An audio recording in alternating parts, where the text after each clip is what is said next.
ఏ కోరిక తీర్చాలో ఏ కోరిక తీర్చకూడదో మనకే వివక్ష ఉన్నప్పుడు పరమేశ్వరుడికి ఉండదు. వాంఛితార్థ ప్రదాయిని, ఏ కోరిక తీరాలో ఆ కోరిక తీరుస్తాడు పరమేశ్వరుడు. దానికి అడ్డొచ్చినటువంటి ప్రతిబంధకాన్ని కాల్చేస్తాడు. అది ప్రదక్షిణంలో అంటే పాపము కాలుతుంది, ఇచ్చేస్తాడు. ఇప్పుడు కోరిక తీరుస్తాడు. కానీ ఒక ఇబ్బంది ఒకటి ఉంటుంది, ఒకటి ఉంటుంది వెనకాతల. అన్న మాటకు అర్థం ఏంటో తెలుసా? ఎప్పుడైనా సరే సంస్కృతంలో క్షకార ప్రయోగం చేశారు అంటే ఒకటే గుర్తు, అది చాలా మిమ్మల్ని ఇబ్బంది పెట్టేది అని గుర్తు. అందుకే సంస్కృతంలో ఏదైనా బాధతో కూడుకున్న విషయం చెప్పాలనుకోండి, అది చాలా కష్టమైన విషయం సుమండి అన్నది చెప్పవలసి వస్తే ఏం చేస్తారంటే శ్లోకంలో ఎక్కువ మాటలు వాడేస్తే మీరు ఆ శ్లోకం చూడగానే చాలా కష్టమైన విషయం ఎవరు అనుభవిస్తున్నారు అని మీరు గుర్తుపడతారన్నమాట. క్షితి క్షమా పుష్కర సన్నిభాక్షి యారక్షిత రాఘవ లక్ష్మణాభ్యాం సారాక్షసీభి వికృతేక్షణాభి సంరక్షిత సాంప్రతి వృక్షమూలే అంటారు మహర్షి. అన్నిసార్లు తిరిగింది అంటే సీతమ్మ ఎంత కష్టంలో ఉందో నువ్వు గమనించు. పక్కన వచ్చి కూర్చుంది. పాపం కాలింది, కోరిక తీరింది. ఎప్పటికీ ఈ జన్మకి ఒకటి ఉంది, అది చాలా పెద్దది. ఆ ఏమిటో తెలుసా? సంచితం. పర్వతాల కింద పడిపోయి ఉంటుంది. అంత పాపం ఏ 70 ఏళ్లలోనూ అనుభవించరా అంటే స్పృహ తప్పిపోతాడని పరమేశ్వరుడు కొంత పుణ్యం కొంత పాపం కలిపి పెట్టి పంపిస్తాడు. ఈ వలన ఏమవుతుందంటే వాసనాబలం ఉండి ఏ చిన్న పని చేయనివ్వండి ఫలితం అపేక్షిస్తాడు. నాకు ఈ కోరిక తీరాలంటే అందుకు నేను ఇచ్చేస్తున్నానంటాడు. ప్రదక్షిణం చేసేటప్పుడు అన్న మాటకు అర్థం ఏమిటంటే, అన్న అక్షరానికి అర్థం కామ్యముతో కూడిన కర్మ నశిస్తుంది, దాని వలన చిత్తశుద్ధి కలుగుతుంది. కామ్యముతో కూడిన కర్మ అంటే ఏ పని చేసినా నాకేదో రావాలి. ఏమంటే పొద్దున్న గోపూజ చూశాను, కదండి, నాకేమైనా వస్తుందా? వెంటనే 10 రూపాయలు కలిసి వచ్చేస్తాయా అని అడిగాను అనుకోండి, ఏమవుతుంది? 10 రూపాయలు ఇచ్చేశారు, పరమేశ్వరుడు 10 రూపాయలు అలాగో అలా కలిసి వచ్చేటట్టు చేశాడు. అయిపోయి ఎక్కడికో వెళ్ళారు, కాఫీ తాగారు, మీరు ఇద్దాం అనుకుంటుంటే మీ పక్కవాడు ఇచ్చేశాడు. అయిపోయిందా? మీ 10 రూపాయలు మిగిలిపోయిందా? చాలా గోపూజ చూసిన ఫలితం 10 రూపాయలే. అదే ఎందుకు ఆ దిక్కుమాలిన ఫలితం మీకు? ఏం చేసుకుంటాం దాంతో? కామ్యముతో కూడిన కర్మలు చేయుట, ఇది చాలా ప్రమాదకరమైన విషయం. నేను చెప్పినంత తేలిక కాదు సుమండి. మీరు చూడండి, పుణ్యకర్మయే మీరు చేస్తూ వెళ్ళారనుకోండి, రోజు పుణ్యమే, వాడు ఏమి తప్పు చేయడు. కానీ మనస్సులో మాత్రం ఓ కోరిక, ఈ పుణ్యం అంతా నేను అనుభవించాలి, ఈ పుణ్యం అంతా అనుభవించాలి. ఇంత పుణ్యం చేసేసాడు, విపరీతంగా చేసేసాడు, చచ్చిపోయాడు, అయిపోయింది, ఈ శరీరం పడిపోయింది. ఏం చేయాలి పరమేశ్వరుడు? ఆ పుణ్యం నన్ను అనుభవింపచేయి, నా పుణ్యం అనుభవింపచేయి, ఆ పుణ్యానికి ఫలితమి అని అడిగాడు కాబట్టి ఆ పుణ్యం అంతా అనుభవింపచేయాలా? ఇప్పుడు అనుభవింపచేయడానికి ఆయన ఏం చేస్తాడంటే మిమ్మల్ని ఓ చక్రవర్తిని చేస్తాడు. ఓ 20 ఏళ్ళో 30 ఏళ్ళో చక్రవర్తిత్వం. బయటికి వస్తే వందిమాగదులు, పల్లకీలు, అంతఃపురాలు, భద్రగజాలు, విపరీతమైనటువంటి పేరు, ఐశ్వర్యం. ఇదంతా ఎక్కడిది?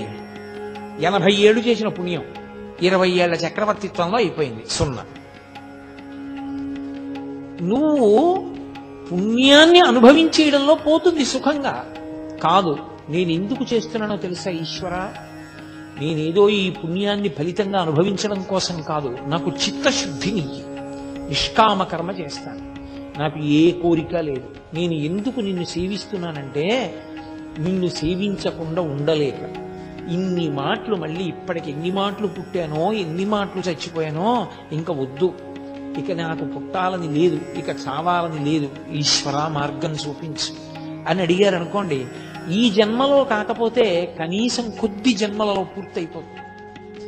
ఎలా అయిపోతుంది అంటే చిత్తశుద్ధితో కూడినటువంటి స్థితి వలన జ్ఞానము కలుగుతుంది. ఆ జ్ఞానము వలన మోక్షం వస్తుంది. మోక్షం అంటే ఈశ్వరునిగా నిలబడిపోవుట, తన తత్వము, ఆత్మతత్వము ఎరుకలోనికి వచ్చుట, అనుభవములోనికి వచ్చుట, అద్వైత స్థితి అంటారు. అది నిష్కామకర్మ చేత చిత్తశుద్ధి కలిగి నా పునరావృత్తి ఆగిపోవుట. ఇక పుట్టడు. అది ఈ జన్మలో అవ్వచ్చు, కొద్ది జన్మలలో అవ్వచ్చు, కానీ ఆగుతుంది. అటువైపుకి నడుస్తాడు. ఈ నాలుగింటిని ఇవ్వగలిగినది కనుక ప్రదక్షిణం. అందుకొచ్చింది ఆ మాట. కాబట్టి అది చిన్న చిన్న కోరికలు కోరుకుని ప్రదక్షిణం చెయ్యకు, నీకు అద్భుతమైన స్థితిని కల్పించగలదు. అందుకని నిష్కామముగా ఏ కోరిక లేకుండా ఆ క్షేత్రంలో స్థూల శివుని యొక్క రూపంలో ఉన్నటువంటి కొండకి గిరి ప్రదక్షిణం చెయ్యి అని. కాబట్టి ఆ ప్రదక్షిణ తత్వము అంత గొప్పదై కూర్చుంది. ఈ ప్రదక్షిణం చేయడంలో ఏ కారణానికి చేయనివ్వండి, బుద్ధి ఉందనుకోండి, ప్రదక్షిణ తత్వం అర్థమవుతుంది.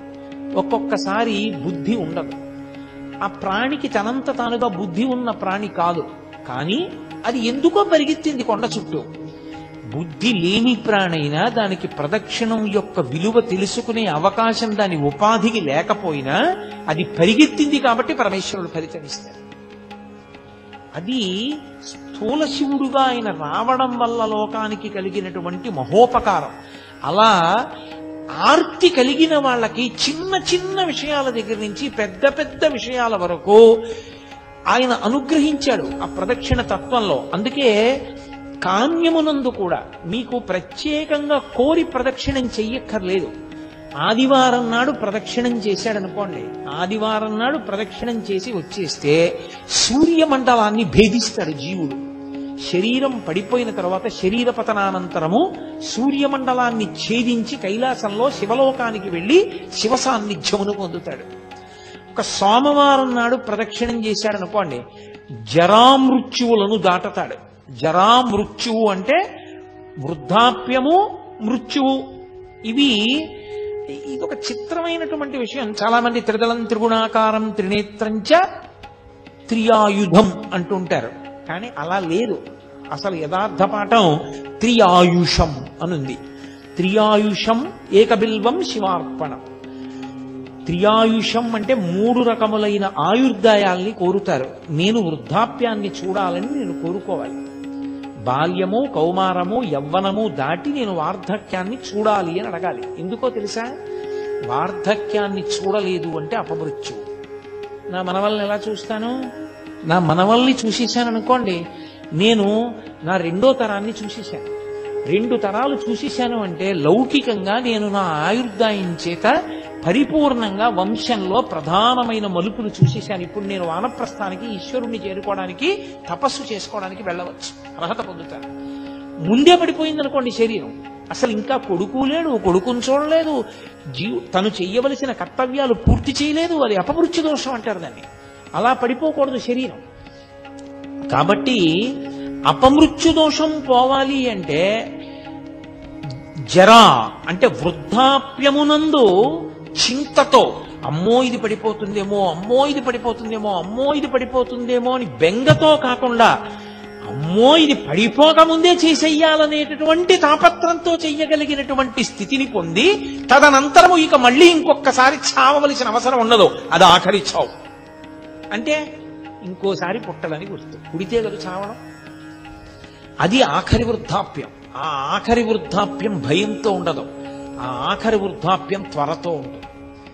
ఓ జుట్టు తెల్లబడిపోతోంది, 60 వచ్చేసాయి, చేసేయాలి గబగబా మంచి కార్యక్రమాలన్నీ. ఈ పాటి ఓపిక ఉండగా సంధిబంధములు సడలిపోకముందే ఈశ్వరారాధన చేసేయాలి, ఈశ్వరుడిచ్చిన సమయాన్ని సాధ్యమైనంత వెచ్చించేయాలి అని త్వర కలిగి భగవదారాధన యందు మగ్నుడవుతాడు. మగ్నుడై ఆ భావనతో భావనతో భావనతో భావనతో ఉన్న కారణం చేత శరీరం పడిపోతున్నప్పుడు కూడా పటికి బెల్లం తిన్న నోరులా ఆ పారవస్యంతో పడిపోతాడు. పడిపోయిన కారణం చేత భగవంతుని యొక్క స్మరణలతోనే వెళ్ళిపోయాడు కాబట్టి ఇక మళ్ళీ రాడు కాబట్టి ఇక ఇంకొకసారి చావడు, ఇంకొకసారి పుట్టుక లేదు, ఇంకొకసారి మరణము లేదు. అందుకని జరామరణములను దాటాలి అంటే సోమవారం నాడు ప్రదక్షిణం చేయాలి. నువ్వు వేరే ఏమీ అడగక్కర్లేదు.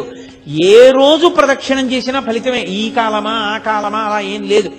మంగళవారం నాడు ప్రదక్షిణం చేస్తే సార్వభౌమత్వము.